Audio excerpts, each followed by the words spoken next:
it's happening in New York, New Jersey, or Long Island, hear about it with Joe Piscopo. Mornings, 6 to 10 on AM 970. The Answer. Live from the smartwaytobuy.com studios. I'm in a New York state of mind. Oh, thank God for Mike Gallagher, 842. Thank God for Joe Piscopo. It's like one of Listen those. to you. I'm reading about you in all the papers, hanging out with Rudy. Man. Master of ceremonies, Hey. Rudy's big birthday party. How about knobbing to the stars? How about Who's got it better than you? excuse me, Mr. the President's favorite radio broadcaster. Excuse me just for a second. Can I? Where's Mike Gallagher? Where's Mike Gallagher? You want me to be humbled? You want me to humble you? Can I humble you? Please. I'm going to tell you a Rudy story. Okay. Now I've got a bit of a history with Rudy because for years I did the morning show at the down the dial. Yes. And and it was the president's choice of radio station at the time. Now I'm confident he's right where he belongs at AM 970 The Answer with his buddy Joe Piscopo.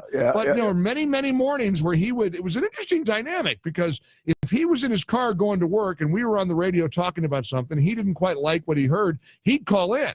He'd call in Rudy or Christine Latagano. They'd call in off air, his aide at the time, and they'd call in and they'd say, oh, now, Mike, you're not really on board on this one, and let's tell you why. And I'm like, okay, I appreciate that. You know how that is when you got people but that was the relationship we had. And then one glorious day after the Yankees won the World Series, I got to MC the World Series celebration downtown. You did that?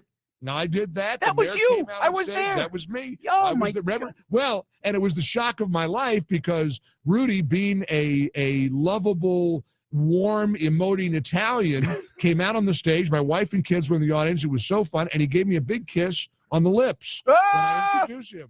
So I said, well, it's an Italian thing. I'm an Irish guy from Ohio. I hadn't had that happen before with the mayor of New York, but that's all right. Great. So that was one of my warm memories. Fast forward about, 20 years, 20 years. Last year, Rudy is at Fox News. In the evening, he's there with Andrew. He had just done a hit. He's walking out that side entrance, and I see him, and I go running up to him. Mayor, how you been? Mike Gallagher. Now, if the look he got on his face was that I was a mugger, that I was attacking him. He had no idea. He barely gave me a look of acknowledgement. Oh, come on. I felt so embarrassed. And now Andrew was nice. Andrew was so the mayor went out the door. I stood there with my tongue in my hand and just my jaw on the sidewalk. I was mortified. I thought I've just made such a fool out of myself. No. So he had, and hey, who knows? Maybe he wasn't feeling good. Maybe he when just I was was in a with hurry. him, we were at the White House. The first thing he said, I feel so bad about Mike Gallagher when he came over to me that day. You're that. Mr. I Gentleman. feel so bad. He said that Mark Gallagher, I just missed him so much. But Andrew, listen, this has happened. Can I tell you that's happened twice in my life with famous people, which is, I just have this effect on people. Two people that's happened to. May I tell you who they are? Please. Rudy Giuliani was number one, and I went running. I mean, it's like, I think maybe I was just so excited to see him, and he thought, get this nut away from me. But he did. He just didn't act like no idea. I'm sure somebody was grabbing to go something to do the next. It was nice to see you. Gotta go. That's what it basically was. No, believe me, it was a kick in the eyes. So he goes out in the car. It also happened one other time in my career. I got a job down the hall from a fellow named Rush. He was always very nice to me, nice in the halls. I mean, we shared. I mean, he's not a real social guy, but he's a nice enough guy. Sure. And my first year on the job, I'm Mr. Hotshot. I'm doing the mornings at this big station, and he comes back from like a 2-week vacation. I see him all the way down the hall, and the halls down there were huge. I mean, the Two Penn Plaza, big, long hallways. Yeah. And there he was. Oh, he's back from vacation. I'm going to welcome him back from vacation. I take my fat fanny, and I go running all the way down that hall to welcome him back. I got to him. He looks at me, turns around, walks right away from me. So I walked all the way back down to my office with my tail between my legs, thinking that didn't go well. No. So believe me, don't big shot me, mister, because I've had my moments of sheer humbledness. You are one of the most humble. I was thinking about when you and I first met, and I did a hit. And were you at the Empire State Building? Mike asked. I think we were. Yeah, we were. We were. And I went on, and it was. And we were so excited to have you on. Well, you and I had the best discussion because I'm always into politics, but I remember not a big W fan. You spoke very well on behalf of the president at the time, right? And we went back and forth, but it was so civil, Mike. It was civil. It was a good. The conversation was good, and I don't know. Policy. Yeah, it was civility. It was me respecting you. You had an appreciation for what I did for a living. Absolutely. I, of course, had been a fan of yours for many, many years, so it was a great kick for me. And yeah, we can have. I mean, look at what now we're looking around at what they're saying about Melania, and she's got robot legs, and and she's an automaton, and Melania hasn't been seen. CNN has got the Melania watch. Yeah. She had some surgery. My gosh, I had a guy on my team had surgery. You get to rest after. You get to recuperate. You get to. But it's so nasty. I know. Joe. She's such a nice gal too. By the way, in regards to the White House event for the Italians down in the executive office building. Do you know we're up there? Rudy's up there. Rudy's magnificent as always. And then Kellyanne shows up with her children, in Catholic school uniforms, by the way, Mike. Sure. And she picks one up, Charlotte. She picks Charlotte up. And Kellyanne, she's a bundle of energy and positive energy. It is. Then who shows up? Secretary of State Mike Pompeo. And he was just an hour earlier with Kim Jong-chol. Walking down that whole little area there with the president of the United States. He took the time with his wife, Susan, to pay respects to his heritage. How so great. Neat. I tell you, this is a classy guy. And then Arthur Aidala, I had Arthur, our buddy, you loved that. And just to turn it local. Love Arthur. He could be embarrassing in public. But aside from that, it's just like he went. Arthur said, go ahead. He went. I got to tell you an Arthur story. He goes, a picture.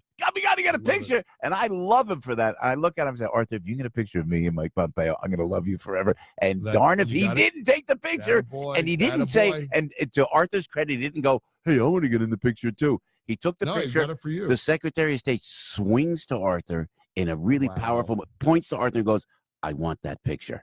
Boom, like that. That was a great moment. Cool. That's very great. That's a big man. Well, Arthur had your back. He did. That's he really what he does. He had your back. He sent me something last week because I opened Friday night here in Dallas in Guys and Dolls. Nicely Johnson. Well, Arthur Aidala played Nicely back in school many years ago. Yeah. And so his mom, who listens to you and to me and all Marianne last night. Yep, got it. Wonderful, wonderful lady, Marianne. She found the program that Arthur was in, the school program, Arthur Aidala, Artie, as Nicely Johnson, and sent it to. So he sent a picture of it to me. Yeah, so it's pretty cool. It's a great musical that a lot of people have great memories about. Did you get the flowers that we sent for opening night?